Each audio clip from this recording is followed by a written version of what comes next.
All righty. Welcome to the Rise Up Podcast. I'm your host, Jonah Mitchell. And on this show, I do my best to help you get out of your own way, rise up to your potential, and create sustainable results that last without all the miserable things that most of us have tried to create the results in our lives when it comes to our own personal health.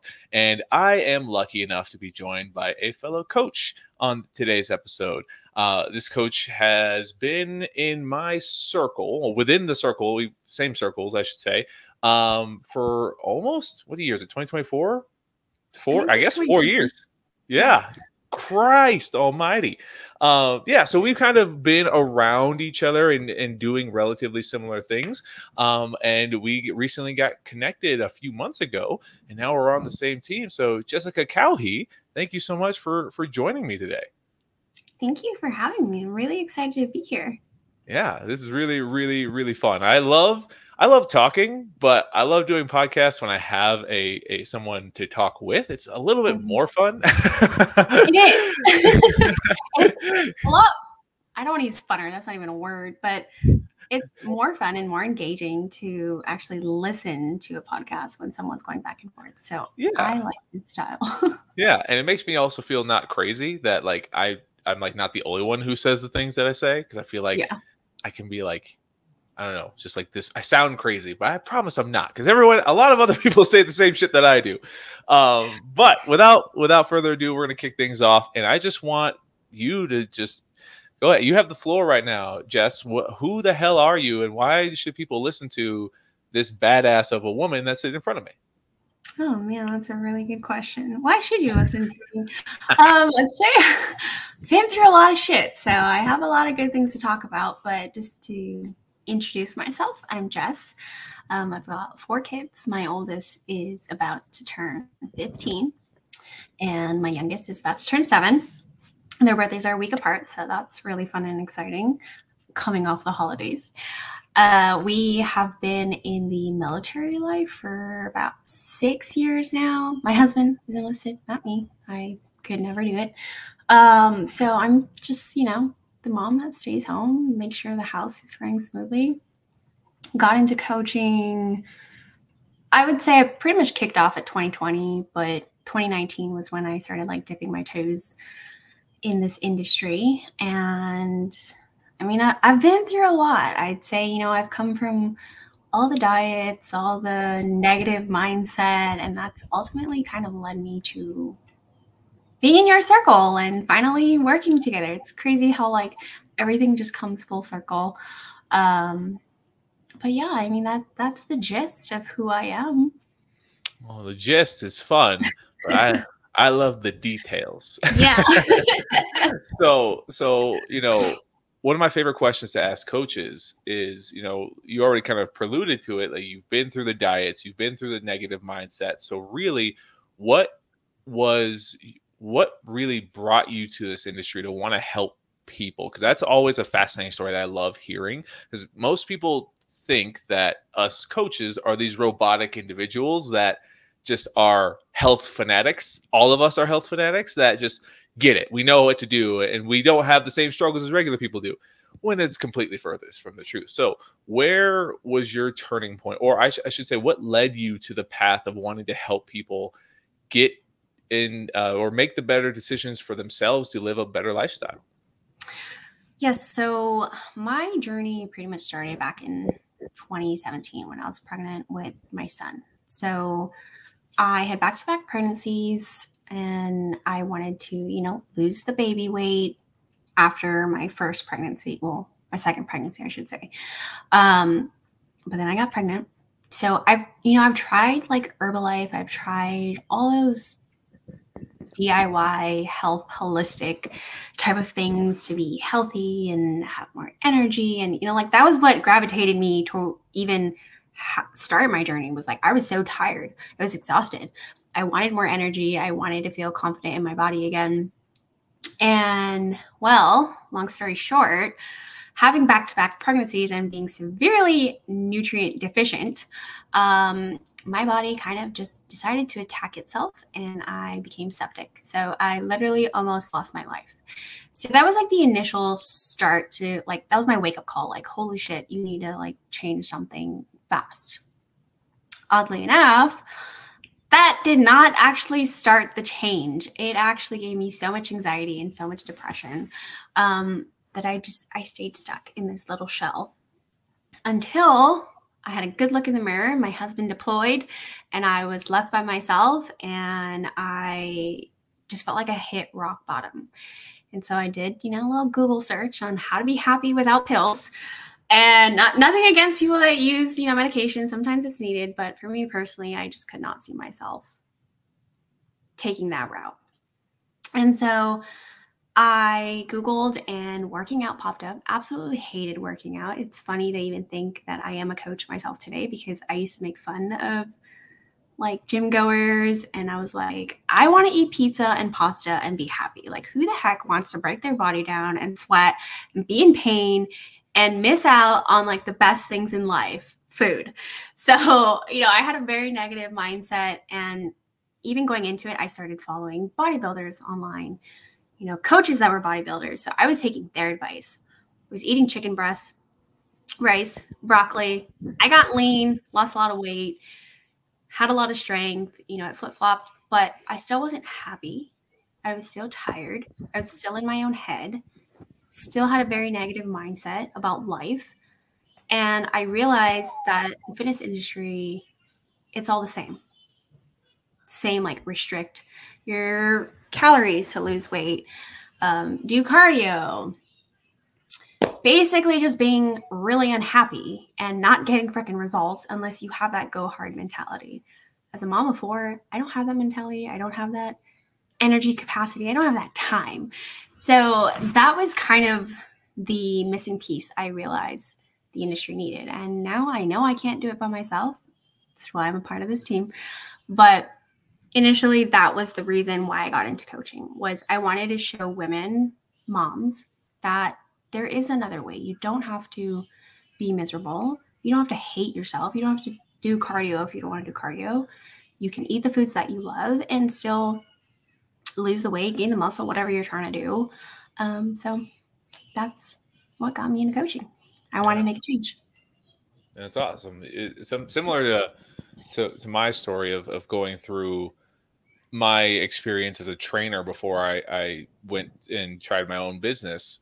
The space that I was in when that was training me, they were very focused on how well I would perform financially. How many people was I selling? How many people was I closing? And I hated that form of thinking because, a lot of coaching can be a sales aspect to it, but the focus, it was still a relatively small business, the company that I was working for. And to me, that was just so, it just, for lack of a better term, it felt gross. I didn't like looking at my potential clients as just a dollar amount. And that also came from a lack of confidence in my own ability to even provide enough value to those people. And that's tough as a beginning trainer to feel like you're actually worth a certain amount when you're just figuring all the crap out. But then as I kind of branched away and I left that company, I joined 24-Hour Fitness. I realized that the management that wasn't on the front lines working with the people still had that same mentality of, oh, you did well on your sales this quarter. You plan on increasing those this next quarter? And I'm like, maybe, I don't know. Like, if I can keep my people happy, and if I can encourage more people to join me in this process, like maybe, I don't know. But that was like a very like capitalistic form of view when it comes to fitness has always just not sat well with me. Mm-hmm. It's money before the person. And so when I tried to break out and do my own thing, I wanted to make something that would make sense for people, that would also create results, but not like bankrupt them at the same time. And I've made plenty of mistakes in that process. But it just, I saw a gap from the space that I was in, and I wanted to create a different approach, similar as to you. Like I wanted people to know that they matter more than anything else. And once that's taken care of, that part of my story is once I realized that I matter too, that like all the things I'm trying to juggle, and if I don't take care of myself as well, everything else is going to suffer. I'm going to suffer even more because there's no space for me. And that's what, again, why I love asking this question to coaches. And where was their line that they drew? What impact did they want to have? And how are they still trying to do that today? So, I'm going to dig a little bit deeper here, Jess, because those who listen to the podcast a lot know I love talking about the mindset and the emotion. And I know that is something that you also talk about. Like, and guys, it's kind of spooky how alike me and Jess are. Like, like we think very similarly. We've been through very similar situations in our lives. It's kind of crazy. Like when I had a conversation with her, I was like, holy crap, like, did you just like, were we on parallel lines this whole time? Right. So, I'm very open about the things I used to say, or I still say, but on a much less regular basis. So some of those negative thoughts as a mom of 4, right? And that line, that rock bottom that you were at, what really kind of brought your awareness to that realization that, oh, this is my rock bottom. And like you said, that was where you made that decision. But a lot of people, they don't know how to look at that rock bottom and say, something's got to change. Sometimes they just accept it. So what was the clicking moment for you in that time? I mean, outside of feeling completely alone and lost, like I really felt like I didn't even know who the hell I was anymore. And I would say that this was my turning point. So I would take my kids outside every day. I hated being in the house. We grew up like, if it's sunny outside, get the heck out. It doesn't matter if it's rainy or overcast, doesn't matter if it's cold, hot, like get outside. So I would take my kids outside, but I would be on my phone. Like, so when my husband deployed, we had no communications, and he was someone that was like, I'm very mission focused. I don't want distractions. And that really hurt me. So we could totally go off on a whole other tangent on like our marriage, but that was a part of the rock bottom, was feeling like I was completely out of control of myself, my marriage, as a mom, loss of identity. And so one day my kids were drawing and they came up to me and gave me a picture. And they said, look, mommy, it's you. And they drew a picture of them riding their bikes outside. And I was sitting in a chair on my phone. That right there hit me. I was like, holy crap. If my kids see that I am just sitting there on my phone, I'm not even like living, I'm just on a screen, like waiting for my husband to text me or call me, or I'm escaping reality and watching other people live their life while I'm over here hating my life. That was the turning point for me. That was when I knew something needs to freaking change, and it needs to change fast, because that is so sad for my kids to point out, like, look, mommy, you're just sitting on your phone all day. And, it's like it didn't even faze them. But to me, that hit really deep. Mm-hmm. It's so crazy that you say that. I'm sorry, were you going to say something? I didn't mean to cut you off. No, I just have to clear my throat. Yeah. So that right there, I love working with parents a lot. I'm not a father myself. I don't plan on being a father, mainly because I help raise 2 of my 5 younger siblings. So I've spent a lot of time changing diapers that I didn't need to be changing. But when I'm working with parents, and I love helping them realize how much they say they care for their kids, they love their kids, they do anything for their kids, and then their actions of how they take care of themselves are completely contradictory to how they would take care of their children. Mm-hmm. And it's like, but I do everything for my children. But are you really doing everything for them? Right. And it's not because you were trying to be disconnected from your kids. It was just like in your mind, and correct me if I'm wrong, you were there for them, even though you felt incredibly isolated and alone. And you knew, like, okay, I'm going to put them first, and no matter what's going on. But that was your perception. But in reality, the way you were showing up for them was they're outside, they're playing, you're disconnected, you're distracted, right? And they see that. Mm-hmm. And that is something, like, I always ask parents, like, do you want your kids to have the same struggles that you have? And they always say no. Every time they say no. Like, how are you different than what you experienced when you were a kid? What are they seeing you go through? So yeah, they see you there, but are you actually being as present as you think, or as you really want to be? And it's a really hard time to look at that until your kid shows you a picture, a drawing of what they see. Yeah. Like that was like burned into my brain. And even till this day, like, that's one of the reasons why I keep showing up. Yeah. That's a powerful reminder. And like, you know, it can come in many forms, you know, a children's drawing.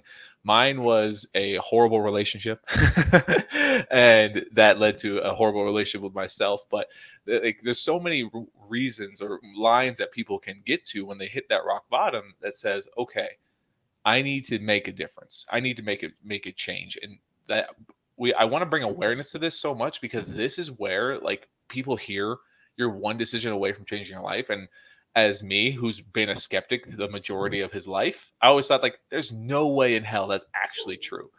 But you don't realize the actual magnitude of a true decision that you make when you hit those moments. So being able to take that and create the life that you have is incredible. And you know, to be a mom of four, to run your own business and you know, learn the valuable lessons of that process of trying to help people and run a business. You know, what do you think was your biggest takeaway as you entered the coaching space and really started getting your hands dirty with working with people and helping them have their own realizations? I would say it's not as black and white as people think it is. You know, it's simple, but it's not simple. You know, people tend to make the process a lot harder than it is. But as a mom, I understand it is hard to find that time, you know, because you have that back and forth of, oh, I'm, you know, spending an hour in the gym, or I'm meal prepping for 2 hours and I'm missing out on my kids. Like, that's something that I struggled with in my own business, is I'm working so hard. And the whole reason I started was because I was disconnected. And yet here I am still disconnected.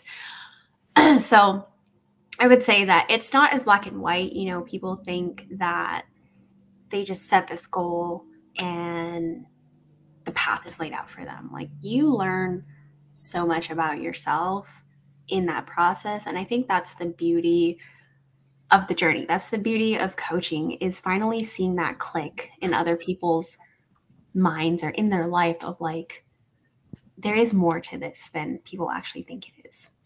So I hope that answers the question. It does. Okay. And I now I'm gonna ask a follow-up question to that answer of, I think you're right. Like, everyone listening, she said the thing that I say all the time. This is a lot simpler than we make it. We make this a lot harder than it needs to be, but that's not because we're trying to.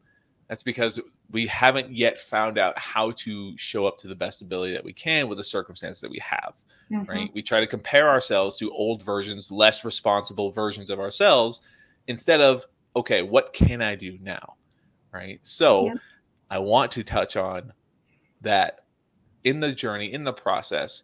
What do people really understand or learn about themselves as they go through that, in your opinion? That's a really good question. Just from working with people, I would say it's letting go of everything you thought was true. It's having more mental, emotional, and I mean physical too, but it's more of the mental and emotional freedom that they get while going through that process. Because, like I said, they learn more about themselves and they learn how to show up. They learn how to prioritize certain things so that they can have their cake and eat it too. You know, they can still be a present parent and lead by example for their kids. I love when parents say, like, my daughter, like, you know, totally ripped me apart for having a piece of pizza and was saying, like, mommy, you're not supposed to be having this. You know, it's funny, but in the same sense, it's like, okay, your kid is actually watching what you're doing. They're, you know, so you leading that by example proves that there can be a change. It doesn't need to be drastic. It doesn't need to go from 0 to 100. You know, you don't need to go to the extremes of everything, but you can also incorporate your family into the process. And I love when clients do that, because it makes it so much easier to stick to. Not always easy to get the family on board. It's not. No, there are some families that are just like really adamant. They're really stuck in their own beliefs. And I think that is the hardest part, is like helping that client separate from that family's beliefs and doing things that they know is going to get them to move forward. But it's hard in an environment that doesn't see that. Mm-hmm. Yeah. And when you feel like you don't have that support, it's very hard to keep going. But Mm-hmm. the trick is, when you're saying, let go of the things that you think are supposed to, like, let go of the things that you think you know about. Because Mm-hmm. ultimately, if we all know what we should be doing, but we don't know enough to really make the things stick sustainably, Yeah. because we keep operating on old beliefs, old patterns, and let the same circumstance play over and over and over again, expecting a different result. And I love to help people understand that we're all really insane. We are. It's like we make fun of, or we think we make fun of people who like talk to themselves, and they're the crazy ones, but really we're the insane ones doing the same thing on repeat over and over and over again, expecting a different result. Mm-hmm. And that ultimately is what keeps people stuck. And so, what you're saying, it sounds like when you go through this journey and you accept that it's not what you think it is, and you have to readjust and refocus in what you can control, well, now you allow the process to actually work for you. And when you do that, yeah, it may not happen as quickly. And if you're listening to this, I always say quickly with air quotes, because quick results are not better results. like we think we want fast results, but how often do fast results really, really stick? It's not. They don't very often. So if we don't understand how to go about this process to the best of our ability with what we currently have, right, and we let go of the expectation of trying to see results fast, well, now we're going to let go of some pressure as well. We're going to make this a lot easier on us, not necessarily everything easier, but easier for you to show up, because you're putting beyond the expectation of quick results. You're just doing it. It's like, oh, I don't need everybody in my family to go with me. I want to feel better, so I'm going to do the best that I can. Right? I can't expect everyone to jump on board right now, but if I keep showing up, well, my kids are watching what I'm doing before. They're going to be watching what I'm doing now, and that's going to have an impact, right? What you do outweighs what you say. Yeah. And that's where I really want people to understand is you can say you want one thing, but your actions will dictate another one. So actually, that leads me to a great question that I want to ask you. When you were going through those hard times for yourself, did you ever have that inkling to the want to do, like, you say you're going to do something, but you have a hard time following through? Was that with those diets, the Herbalife that you tried, or was there any other time that you felt personal, like that was, I was saying one thing, but I'm doing the complete opposite? Yeah. I mean, I could say as of not like recent, but in, my journey of where I'm at today, I'm going to tie it into my own results. I said I want to be strong and have more muscle. But in reality, like in the back of my mind, I still have that dieting mentality. So I'm actually self-sabotaging because I'm stepping on the scale, my weight's going up, my clothes are getting tighter, and that like conflicts. So you have to gain a little bit of weight. Your clothes are going to be a little bit tight in that process of building your body up. But for me, it was like, holy crap, the number's going up. It scared me. And I would slash my calories. I would go and do cardio for a few hours. I was training like 6-7 days a week. My poor kids were sitting in the gym for 2 hours in the playroom. Like, that was the beginning of my journey. That was also another turning point for me, was like, there's just got to be another way. I got to break free of that mindset. So yeah, that was a really good example to answer that question. Yeah, that's a perfect example. That's something that I get stuck up in, where I've gone through two bulks in my life, and both bulks I was incredibly miserable. I had no idea what I was doing, by the way. And these were unintentional bulks. Like they were for football, but the whole thing was just gain weight. I had no idea what I was doing, why I was doing it. I was like, gain weight, get stronger. And it was so miserable. But the goal was to get heavier. Both times I intentionally tried to gain weight, I gained 35 pounds the first time in 3 months. And then the second time I gained 45 pounds in 3 months. Damn. Yeah. Oh, man.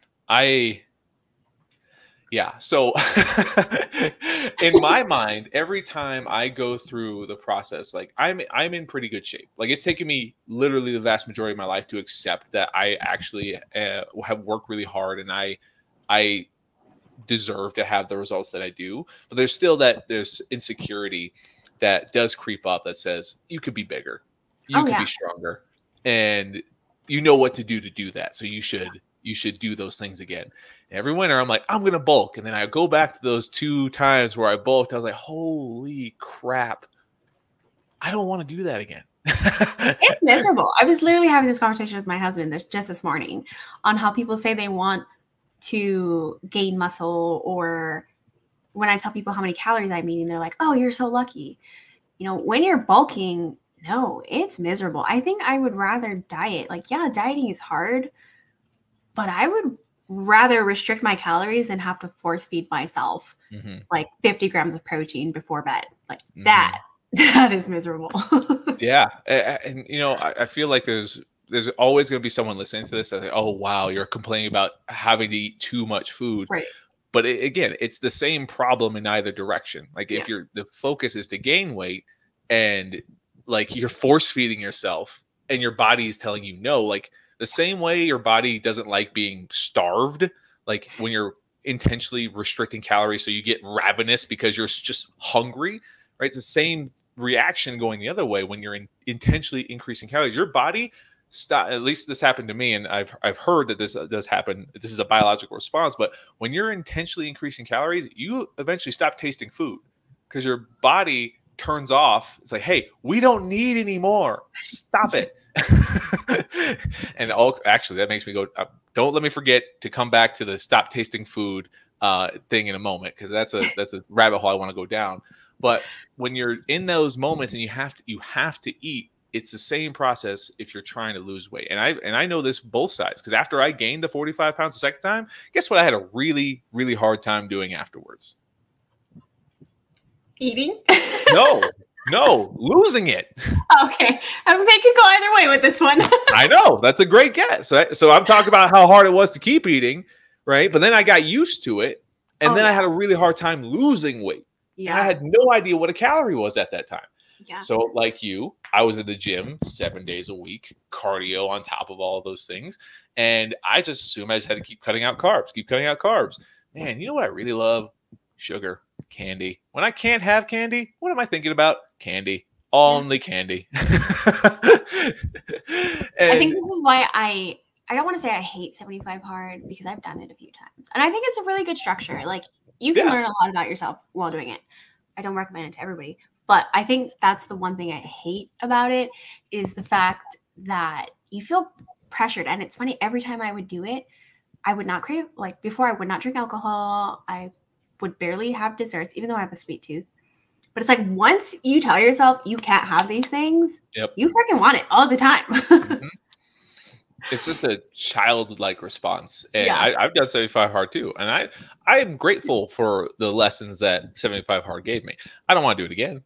Yeah. I have no will to do it again. You know. Nope. Not at all. And Danny Priscilla, you know, the whole live hard process, by all means, if that's your cup of tea, do it. But I've done it.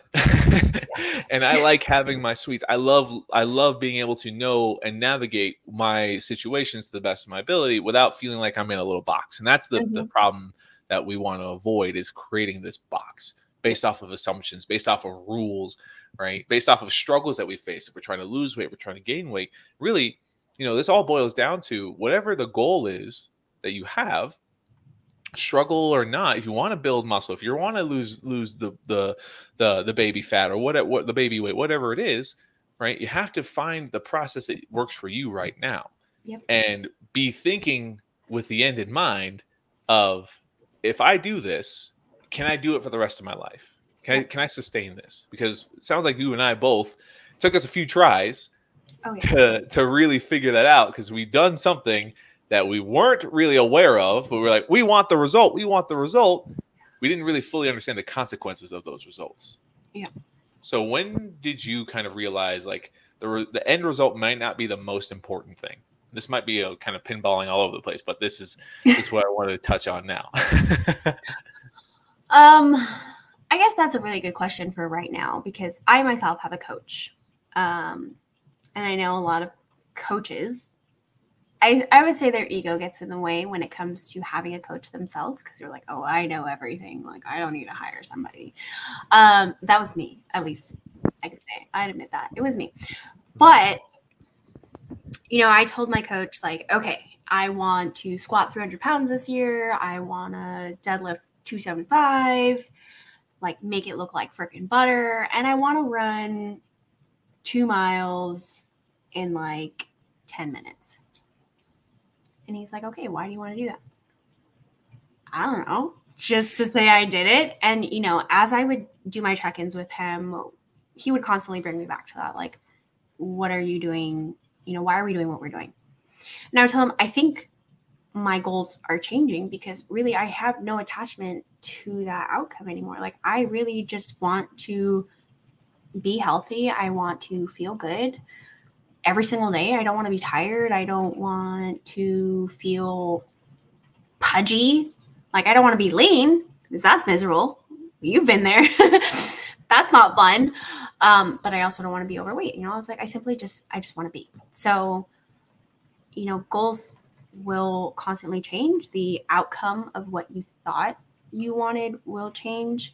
But the behaviors, that still remains, like just showing up every single day, like those still remain.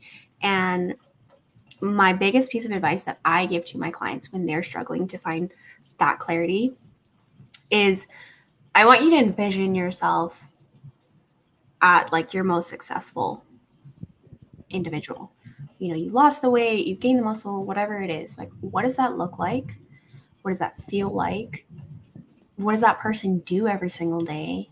And that's how we work backwards to like build out a process for you to stick to, so that no matter what, you have that end outcome. You have that emotion. You have that person you want to embody. And that's what gets you to show up every day. Yeah. Yeah. Right. Right. I think we make irrational decisions and we don't think of the consequences. Yeah. This is what I like helping people understand, the looking both ways analogy, right? Mm-hmm. We teach our kids to look both ways before we cross the street. We learn to look both ways before we cross the street.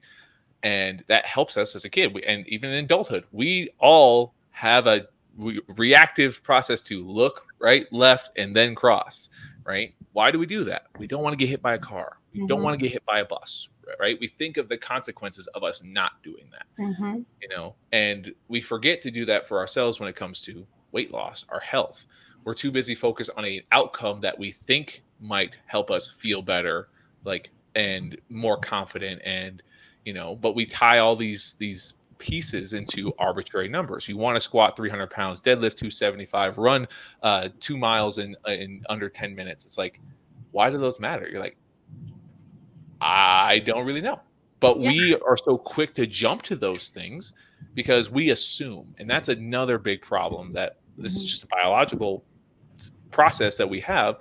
We assume that the outcome, that the number is going to actually make us feel better because we haven't achieved it yet.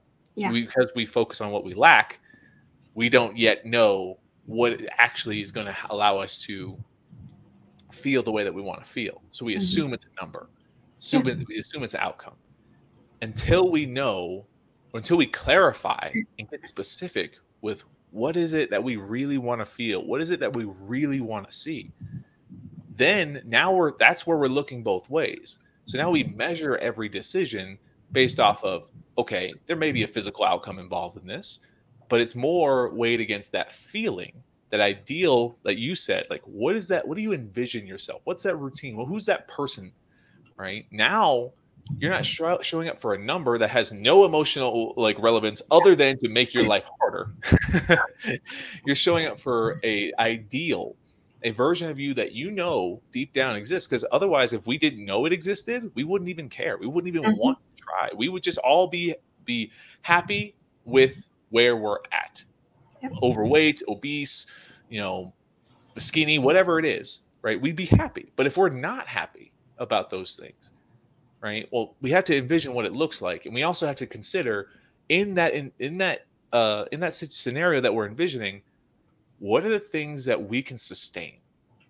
Because I tell people, I haven't said this in a while, but how you lose the weight is how you're going to keep it off. Mm-hmm. And people don't realize that. Mm-hmm. They're like, oh, I just got to cut out the carbs really quick and then I'm going to go back to eating normal. Your normal is what got you there. Right. You can't go back to normal Yeah. if you want to keep the results. And that's where, like you're saying, envision that end goal. What is that person doing? That it will save so much people more time, but it's hard. It's hard to do that because this is very emotional. It's very reactive, and we want to do those things quick. We want to do these things quickly again, but quicker doesn't always mean better. This is why I love talking to people, because it just keeps going. Right. Not crazy. I'm telling you guys, like, more people are saying this than just me. I know everybody knows that. I'm just giving everybody shit, but no, this is great. This is awesome. So we've talked about a lot in a short amount of time, and there's so many pieces that we can easily talk about for days. But I before I was going to end this, but I think I do want to touch on something that I think a lot of people overlook as well, and it still is tied into their physical results. When you found your relative freedom to make the decisions that align with you, that you don't no longer put yourself in a box, you're able to align your training, align your nutrition with what truly allows you to feel better. How else did your life change? Ooh, that's a good question. And I think this is why I love talking about mindset and tying, the gym or the habits that you do to lose the weight, how like that completely changes your whole life. So my husband and I, we were so close to divorcing many times. When I first started my business, we were on one income. I was a stay-at-home mom. He was still brand new into the military, so we weren't making that much. But I was putting out a lot of money on the line because, like the business mentors, they talk about return on investment and all that stuff. And I truly believed in that. Like, I knew, like, I'm sacrificing this to later get here. And so my husband was also like a raging alcoholic, not to like throw him under the bus, but I was just the military, like they would just drink all the time. And so we used to fight a lot. And I was just that one person that was like, I'm going to go to the gym. I'm eating healthy. I'm studying. I'm putting all this money into my education and mentorships so that I can learn and make money and change lives and all those things. And he didn't see that. And we were literally at each other's throats. And there was one night where I was finally I was done. I was like, I'm no longer going to let my kids be around this environment. Like, I grew up in that type of environment. I don't want it for my kids. It comes back to my kids all the time. But we were just at each other's throats, and I looked him in the eye. I was no longer reactive. I'm normally a very reactive person in an argument. Like, you need to understand me. You're going to sit here and I'm going to tell you all the things that you're doing wrong and what I'm doing right. That's also a whole other conversation, but it's spooky how similar we are. I don't, again, the more I learn, it's crazy. And we could talk about yeah. Anyway, keep going. And so I finally just told myself, Jessica, stop being reactive. Just let go of control. If he can't see it, like, you can't force somebody to see your vision. And so I looked him in the eye and I said, you don't deserve what I'm about to say, because he was just throwing every freaking word possible at me. Like, it was bad. And he was basically just trying to break me down in that moment. He was drunk. I was, saying a bunch of things back to him. And I told him, I love you no matter what. Like, no matter what happens next, I love you. I care about you. And I hugged him, and he tried to like shove me away because he's like, nope, like, get away from me. But that action broke him down. That was the first time I've ever seen my husband cry.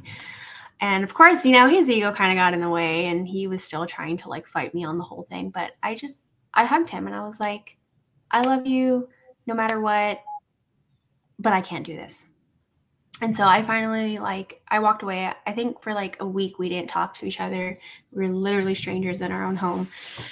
And I still did what I did, you know, like I worked out, I showed up for my clients, I did my online classes, I did my meetings and pretended like I was perfectly fine when inside I was struggling.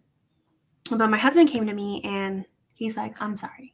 You did not deserve how I treated you these past few years. And, you know, I see that you're working on yourself. I see why you're doing what you're doing. And I want to be a part of that. So he started to show up to the gym. He started asking questions about nutrition. How much do I need to eat? What can I do? You know, he started reading about working out. And so now we kind of feed off each other on exercises and all that stuff. And but he stopped drinking. He no longer drinks. He quit smoking. He still has other tobacco tendencies, but one thing at a time. Yeah, he stopped drinking. We rarely fight. If we do fight, it's literally over the stupidest thing because we're either tired or we're not spending enough time with each other. So we're just picking a fight just to pick one. But yeah, we don't argue the way that we used to. We're much happier. We go on dates all the time. Like I always tell people, it literally saved my marriage.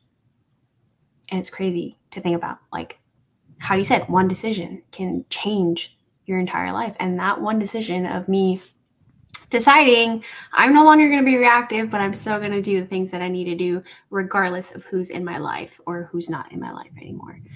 And just leading by example, you know, it completely changed who he is, who I am today.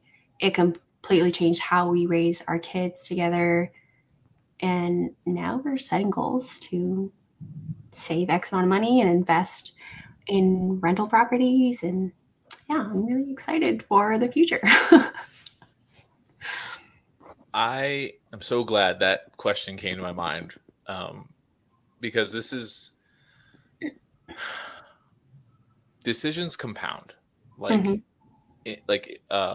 like compound interest, and there's, I don't want to say a lot of people, but there's some people out there that don't know what compound interest means or does.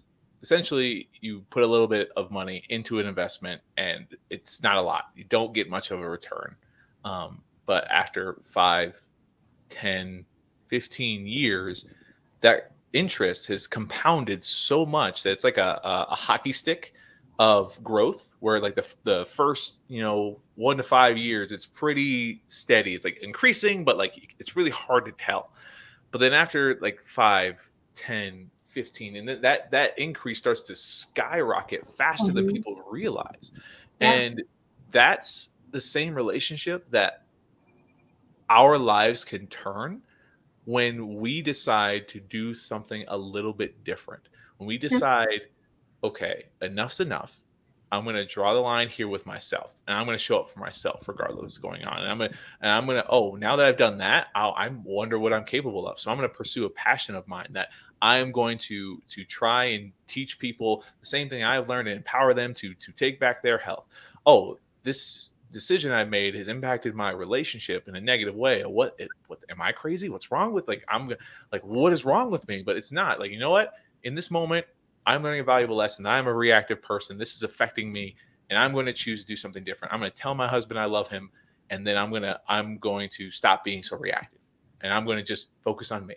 And because you did that, your entire relationship changed. And now he's on board. He's doing the thing with you in every aspect. Yeah. Like that, everyone wants a straight line. I'm at point A, I want to be at point Z, which is a straight line. But they don't realize point B is up, point C is down. Yeah. Point D is way the fuck up here. Yeah. And then point E is like rock bottom, and that's what's going to happen with the scale. If you're trying to lose weight, that's going to happen with progress.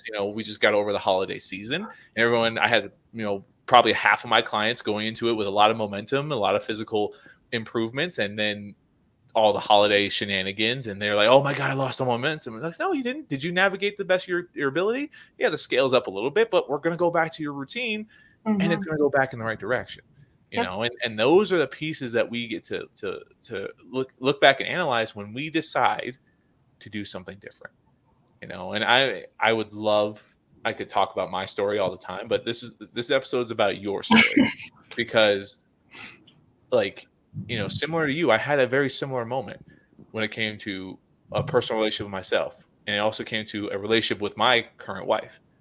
It's like if I'm always reactive, it's not going to get any better.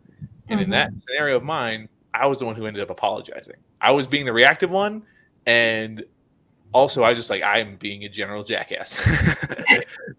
But I had to stop. I had to say, if I keep doing this, it's not gonna end well for anybody. Yeah. I had to stop the pattern, and I've talked about that once or twice, but still spooky how similar we are.